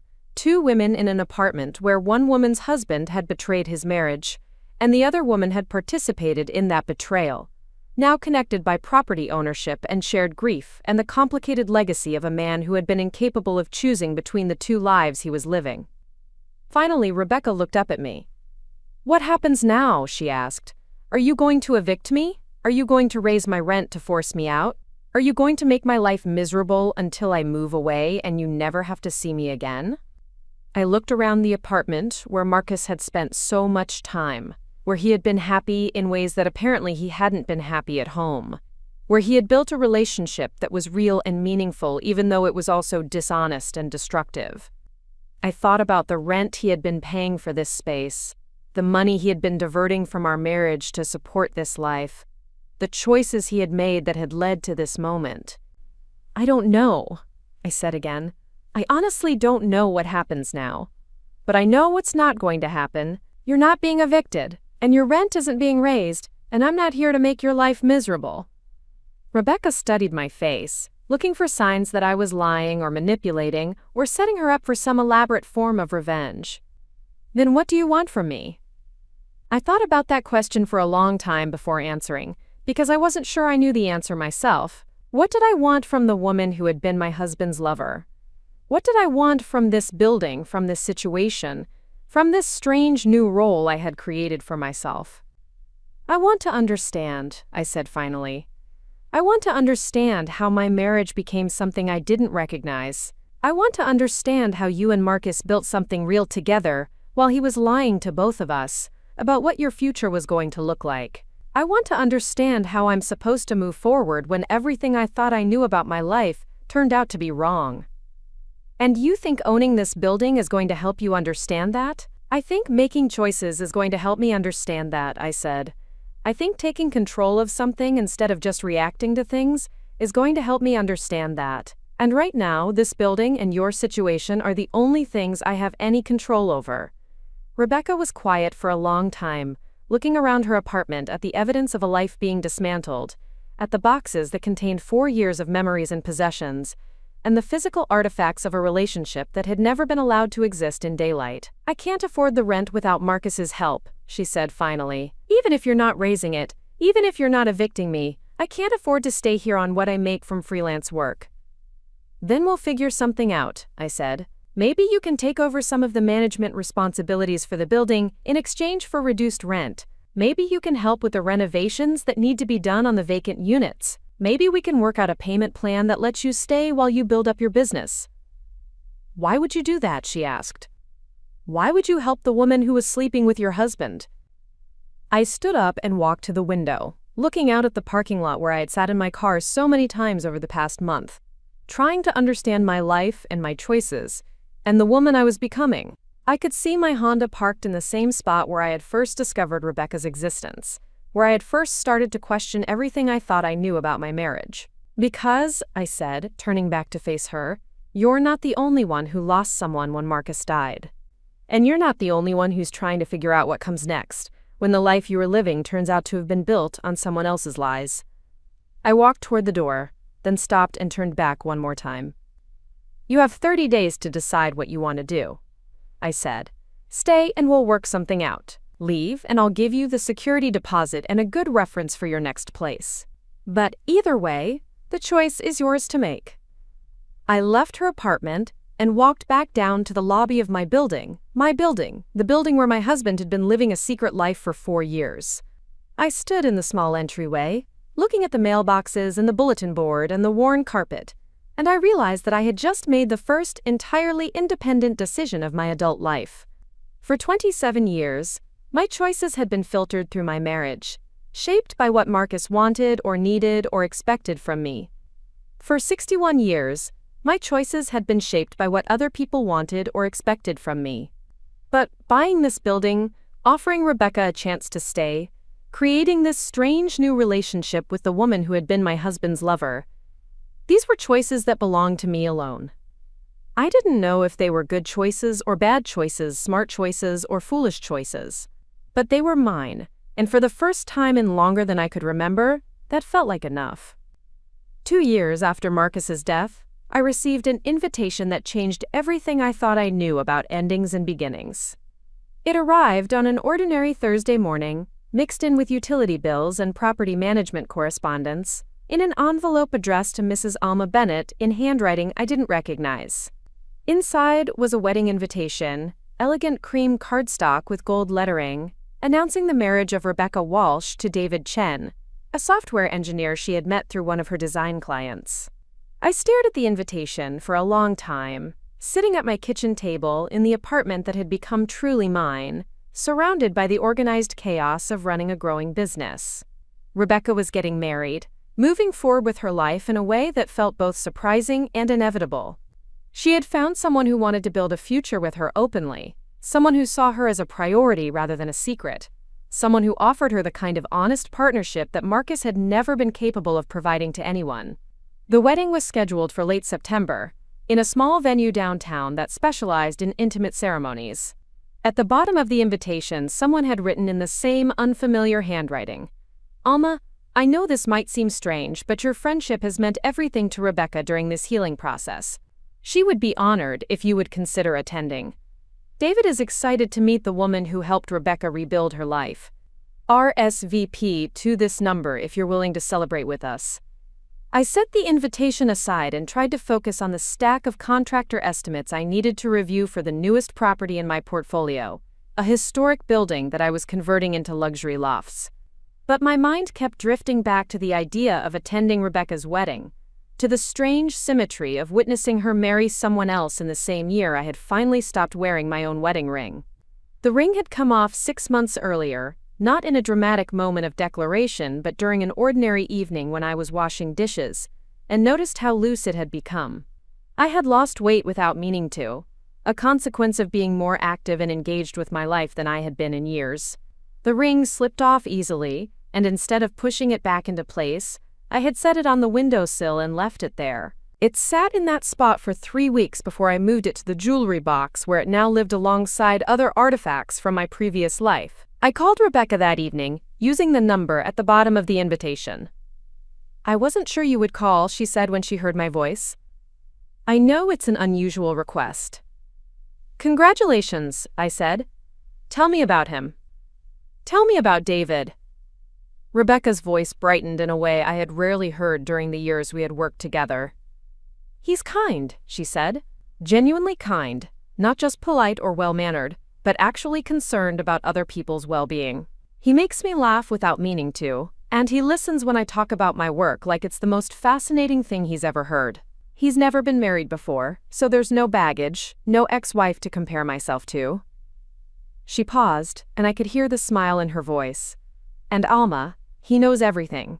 About Marcus, about the affair, about how we met and what happened afterward. I told him all of it before we got serious, and he didn't run away. He said everyone has a past, and he was more interested in who I was becoming than who I had been." "That sounds wonderful," I said, and I meant it. Whatever complicated feelings I had about Rebecca's relationship with Marcus, I genuinely wanted her to be happy, to find the kind of partnership that was built on honesty rather than deception. "Will you come?" she asked. "I know it's weird to invite your dead husband's widow to your wedding, but you've been such an important part of my journey toward healing. David says he wants to meet the woman who taught me that forgiveness doesn't mean forgetting, and that strength sometimes looks like choosing grace over revenge." I thought about all the ways my life had changed since that terrible morning when I discovered Rebecca sitting in my seat at Marcus's funeral. I thought about the woman I had been then, devastated and humiliated and completely unprepared for the truth about her marriage. That woman would never have imagined attending her husband's mistress's wedding, would never have been capable of celebrating the happiness of someone who had participated in her betrayal. But I wasn't that woman anymore. I was someone who had learned that healing doesn't require holding on to anger, that moving forward doesn't require anyone else to stay behind, that forgiveness is sometimes less about the person who hurt you and more about the person you want to become. "I'll be there," I said. The wedding was small and elegant, held in a converted warehouse with exposed brick walls and floor-to-ceiling windows that filled the space with golden afternoon light. Rebecca wore a simple ivory dress and carried a bouquet of white peonies, and she looked genuinely radiant in the way that only comes from knowing that you're exactly where you're supposed to be with exactly the right person. David was tall and quiet, with kind eyes behind wire-rimmed glasses and the slightly awkward charm of someone who was more comfortable with computers than crowds. But when he looked at Rebecca, his whole face lit up, and when they exchanged vows, he spoke about loving her past and her present, and being excited to discover her future. I sat in the back, an unexpected guest at an unlikely celebration, and found myself crying during the ceremony. Not from sadness or regret, or any lingering pain about Marcus and the choices he had made, but from joy at witnessing two people commit to building something honest and real together. It was the kind of wedding Marcus and I had never had, the kind of partnership we had never achieved, and seeing it reminded me that some stories do have happy endings, even when they begin in the most unlikely circumstances. During the reception, Rebecca introduced me to David as the woman who saved my life by buying my building and giving me a chance to prove I was more than my worst mistake. David shook my hand with obvious respect and thanked me for helping Rebecca find her way back to herself. "She talks about you all the time," he said. "About what you taught her about running a business, about standing up for herself, about the difference between surviving something and actually healing from it. I think meeting you changed her whole understanding of what strength looks like." "She changed my understanding too," I replied. "She helped me learn that sometimes the people who hurt us aren't villains. Sometimes they're just other people trying to find their way, making the best decisions they can with limited information and complicated emotions. Later, during the dancing, Rebecca found me at my table and sat down beside me. "Thank you for coming," she said. "I know it couldn't have been easy." "It was easier than I expected," I said honestly. "I'm happy for you. Really, genuinely happy. You deserve this kind of love, this kind of partnership." "So do you," she said quietly. "I know you've built an amazing life on your own, and I know you're proud of your independence. But Alma, you deserve someone who sees all of you and chooses all of you, someone who wants to build something with you instead of keeping parts of himself separate." I smiled at this woman who had been my husband's lover and was now my friend, offering me advice about love and relationships from her own hard-won wisdom. "Maybe someday," I said, "but right now I'm still learning how to be in a relationship with myself. I'm still discovering who I am when I'm not defined by my connection to someone else. For the first time in my adult life, I'm completely responsible for my own happiness, and that's both terrifying and exhilarating." "I understand that," Rebecca said. "I spent 4 years being someone's secret, and then another year learning how to be my own person before I was ready to be David's partner. There's something powerful about knowing that you can be complete on your own, that choosing to be with someone is a gift you give rather than a need you fill." We sat together watching the other guests dance, 2 women who had been shaped by the same man's inability to choose between the life he had and the life he wanted, who had somehow found their way to friendship and mutual respect, despite the circumstances that had brought them together. "Can I tell you something?" Rebecca said as the evening was winding down. "Something I've never told anyone?" I nodded. "I used to be jealous of you," she said. "Not just because you were Marcus's wife, but because you seemed so sure of yourself, so confident in your place in the world. Even when you came to my apartment that first time, even when you were angry and hurt and confused, you carried yourself like someone who knew her own worth." "I didn't feel that way," I said. "I felt lost and insignificant and completely out of my depth." "But you acted with dignity anyway," Rebecca continued. "You could have made my life hell. You could have told everyone in town about the affair, could have made sure I lost clients or friends or any chance of building a respectable life here. Instead, you chose to understand rather than condemn, to build rather than destroy." She paused, looking across the room at David, who was helping to stack chairs and clean up after the reception. "You taught me that strength doesn't have to be harsh," she said. "That you can be powerful without being cruel. That you can protect yourself without destroying other people." That lesson changed how I approach everything now, including how I love David. I don't love him desperately or possessively or like I need him to complete me. I love him clearly and generously and from a place of abundance rather than scarcity. "That's the best kind of love," I said. "It's the only kind worth having," she agreed. I drove home that night thinking about second chances and new beginnings, about the strange ways that life sometimes offers healing in the most unexpected packages. Rebecca's wedding had been a celebration not just of her future with David, but of her journey back to herself, her discovery that she was worthy of honest love and open partnership. It had also been a reminder of my own journey, of how far I had come from the woman who had stood in the back of Marcus's funeral, feeling like a stranger in her own life. That woman had been defined entirely by her relationship to other people, had measured her worth by how well she fulfilled their expectations and needs. The woman driving home from Rebecca's wedding was defined by her own choices and achievements, measured her worth by how authentically she lived and how generously she contributed to the world around her.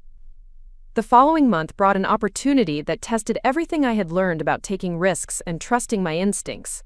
A commercial real estate developer approached me about partnering on a major renovation project, converting an abandoned department store into mixed-use space with retail on the ground floor and luxury apartments above.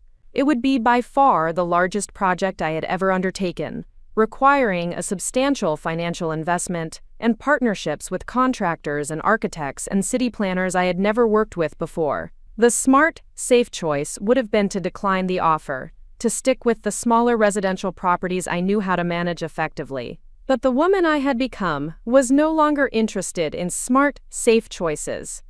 She was interested in growth and challenge, and the satisfaction of building something significant. I spent 2 weeks analyzing the financial projections, touring the building with structural engineers, and meeting with potential partners. The project was complex and risky, but it was also exactly the kind of opportunity I had been unconsciously preparing for during my years of learning property management and business development. On a crisp October morning, I signed the partnership agreement that committed me to the largest business venture of my life. As I walked out of the lawyer's office, I thought about Marcus and how he would have reacted to this decision. He would have been nervous about the risk, concerned about the potential for failure, focused on all the things that could go wrong rather than the possibilities for success. But Marcus's opinion no longer mattered, no longer influenced my choices, or shaped my confidence in my own judgment. I was making this decision based on my own analysis, and my own appetite for risk, and my own vision of what I wanted to build with the rest of my life. The renovation project took 18 months and consumed most of my time and energy and financial resources. There were setbacks and surprises and moments when I wondered if I had overreached, if I had let ambition override prudence.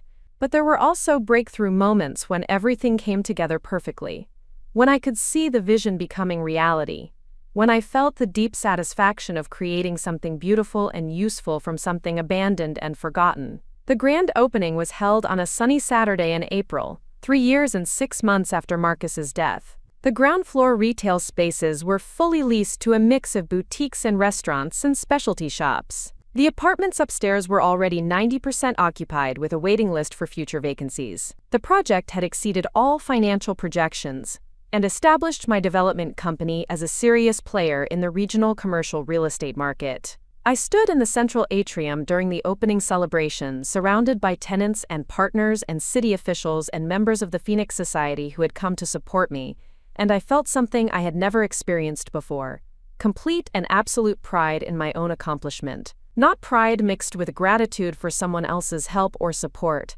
not pride tempered by awareness of how lucky I had been, but pure satisfaction in what I had achieved through my own vision and effort and determination. Rebecca and David were there, having driven down from their new home in a neighboring city where David had taken a job with a tech startup, and Rebecca was building a design consultancy that specialized in commercial spaces. She found me during a quiet moment and gave me a hug that felt like a benediction. "This is incredible," she said, looking around at the bustling crowd and the beautiful spaces I had helped create. Marcus would be amazed. "No," I said with a smile. Marcus would be worried about the mortgage payments and the maintenance costs and whether I was taking on too much responsibility. This isn't something Marcus would have supported. This is something I did despite Marcus, not because of him. "Even better," Rebecca laughed. "This is something you did because of who you discovered you were when you stopped being who he needed you to be." As the evening wound down and the last of the guests departed, I walked through the empty building, turning off lights and checking that everything was secure. In 18 months, this space had been transformed from a forgotten relic into a vibrant community gathering place. But the transformation of the building was nothing compared to the transformation of the woman who had envisioned and executed the project. I was 65 years old and running a multi-million-dollar development company. I employed 12 people full-time and dozens more as contractors and consultants. I owned 7 properties and had partnerships with major developers and architects throughout the region. I served on the board of directors for 2 nonprofits and mentored young women who were starting their own businesses. More importantly, I was happy. Not the quiet contentment I had mistaken for happiness during my marriage, but active, engaged joy in my daily life and excitement about my future plans. I woke up every morning eager to tackle the challenges of the day, to solve problems and make decisions and build things that would outlast me. I had also, much to my own surprise, started dating. His name was James Morrison, and he was a widower who had lost his wife to cancer 2 years earlier. We met at a city planning meeting where we were both advocating for different approaches to downtown development, and our professional disagreement had somehow evolved into personal conversation, and eventually dinner, and then a relationship that was unlike anything I had experienced before. James knew about Marcus and the affair, and the way my marriage had ended. I had told him everything during our 3rd date, expecting him to be put off by the complexity and drama of my story. Instead, he had listened carefully and then said that he was impressed by how I had handled an impossible situation, how I had found ways to build rather than destroy, to heal rather than seek revenge. Most people who get betrayed that completely either collapse or become bitter, he said. You became stronger. That tells me everything I need to know about your character. James was different from Marcus in every way that mattered. He was direct rather than evasive, emotionally available rather than compartmentalized, interested in building something together rather than maintaining separate worlds. He was also a successful businessman in his own right, which meant that our relationship was a partnership of equals, rather than one person supporting or depending on the other. We had been together for 8 months when he proposed, not with a grand romantic gesture, but during a quiet dinner at my apartment, when we were discussing our shared dreams for the future. I want to build something with you, he said simply, not because either of us needs rescuing or completing, but because what we could create together would be better than what either of us could create alone.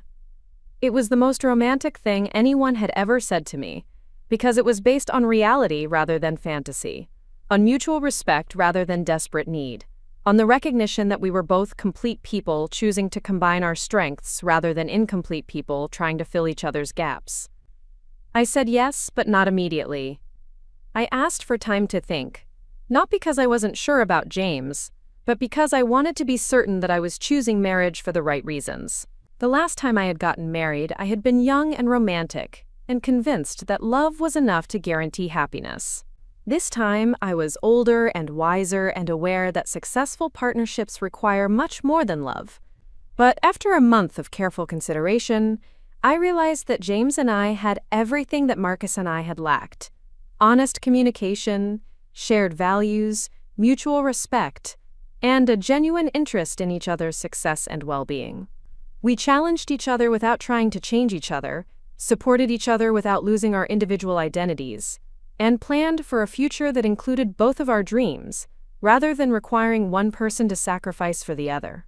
Our wedding was small and simple, held in the garden of my first apartment building with Rebecca as my matron of honor and members of the Phoenix Society serving as bridesmaids. I wore a dress I had chosen myself, carried flowers from my own garden, and felt more beautiful and confident than I had ever felt in my life. During our vows, I promised James not just love and faithfulness, but honesty and growth, and the commitment to remain the person he had fallen in love with, while continuing to evolve into whoever I was meant to become. He made the same promises to me, and I knew he meant them because our entire relationship had been built on those principles. The reception was held in the converted department store, in the space I had created through my own vision and effort and determination. As we danced our first dance as husband and wife, I looked around at the people who had come to celebrate with us: business partners and employees, members of the Phoenix Society, Rebecca and David and their new baby, James's grown children and their families, and dozens of friends I had made through my work and volunteer activities. It was a gathering of the life I had built for myself, the community I had created around the woman I had chosen to become. It was also a celebration of second chances and new beginnings, of the possibility that sometimes the worst thing that happens to you can become the catalyst for the best thing that happens to you. As the evening wound down, Rebecca found me during a quiet moment and pulled me aside. "I have something for you," she said, reaching into her purse and pulling out a small wrapped box. A wedding gift, but also something else. Inside the box was a key, old and tarnished but carefully polished, attached to a small card that read, "The key to apartment 2B, where two women learned that healing is possible, forgiveness is powerful, and friendship can bloom in the most unlikely soil. Thank you for teaching me that strength and grace are not opposites." I stared at the key for a long moment, remembering all the times I had stood outside that apartment door, all the conversations we had had in that space, all the ways it had served as the unlikely foundation for both of our transformations. "I don't live there anymore," Rebecca said. "David and I bought a house last month. But I wanted you to have this as a reminder of how far we've both come, of how much we've both grown." "Thank you," I said, closing my fingers around the key. "For everything. For your friendship. For your partnership. For showing me that it's possible to build something positive from the most painful circumstances." "Thank you for saving my life," she replied. "Not just by buying the building, but by showing me that I was worth saving." Later that night, as James and I sat on the balcony of his house that was now our house, I told him about the key and what it represented. I told him about the woman I had been when I first knocked on apartment 2B's door, driven by anger and humiliation and a desperate need for answers. I told him about the woman I had become through the process of choosing grace over revenge, understanding over condemnation, building over destroying. "Do you ever regret it?" he asked. "Buying the building, working with Rebecca, choosing forgiveness over anger?" "Never," I said without hesitation. "That choice changed everything for me. It taught me that I had more strength than I knew, more capacity for growth than I had ever imagined. It taught me that I could choose who I wanted to be instead of just accepting who I thought I was." "And who did you choose to be?" I thought about that question. About the journey from Marcus's funeral to this moment. About all the decisions and risks and acts of courage that had brought me here. "I chose to be someone who builds rather than destroys," I said. "Someone who creates opportunities rather than just accepting circumstances. Someone who helps other people discover their own strength rather than keeping all the power for myself. Someone who chooses love based on reality rather than fantasy, partnership based on equality rather than dependency. I chose to be free," I continued. "Free from other people's definitions of who I should be. Free from the belief that my worth depends on someone else's approval. Free from the fear that taking risks means I might fail. I chose to be brave enough to succeed on my own terms." James reached for my hand, and I felt the weight of my new wedding ring, so different from the one I had worn for 27 years. This ring was a symbol of choice rather than obligation, of partnership rather than possession, of a future I was actively creating rather than a past I was trying to preserve.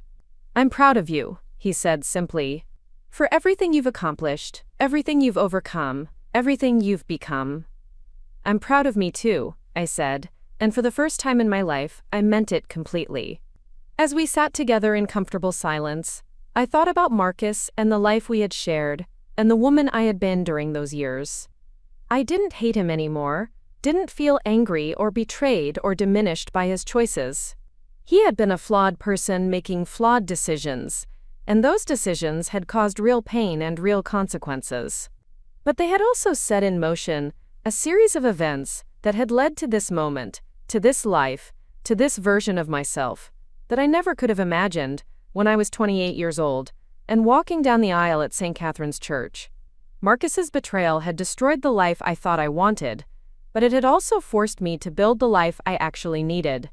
His death had ended our marriage, but it had also begun my real life, the life where I made my own choices and pursued my own dreams and defined success on my own terms. In the end, the greatest revenge I could have asked for was this: becoming so much more than he had ever imagined I could be, building something so much greater than what we had built together, finding happiness so much deeper than what I had settled for during our marriage. Rebecca was right. Strength and grace are not opposites. Neither are forgiveness and justice, healing and accountability, moving forward and honoring the past. Sometimes the most powerful thing you can do is refuse to let someone else's choices define the rest of your story. Sometimes the greatest victory is not in defeating your enemies, but in becoming someone they never had the vision to see. I was 66 years old, and I was just getting started. Up next, you've got 2 more standout stories right on your screen. If this one hit the mark, you won't want to pass these up. Just click and check them out.